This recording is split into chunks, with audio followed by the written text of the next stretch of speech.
Hi guys, welcome to my YouTube channel. In this video, I'll show you how to make a simple Java program that generates a sales report with customer details and computes the total bill automatically. This is a great beginner project for learning Java variables and arithmetic operations. I will use onlinegdb.com. But you can use Visual Studio Code and NetBeans.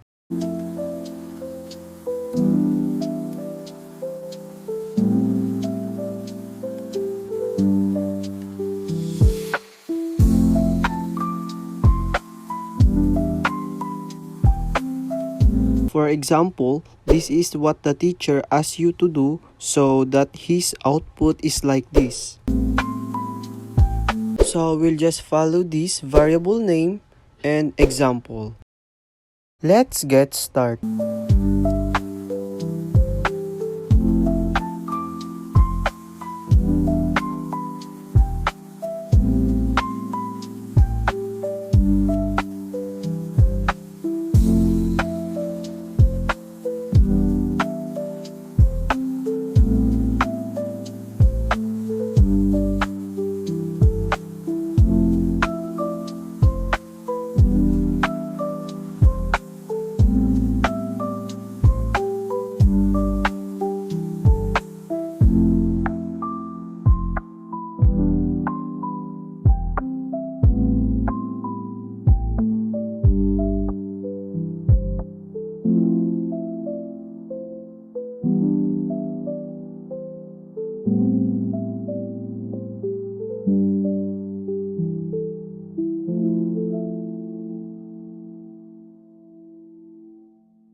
Let's go back here and see the output is the same.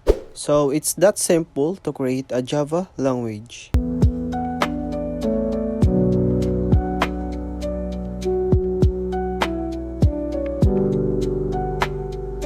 This is the code. I hope you learned something from my video.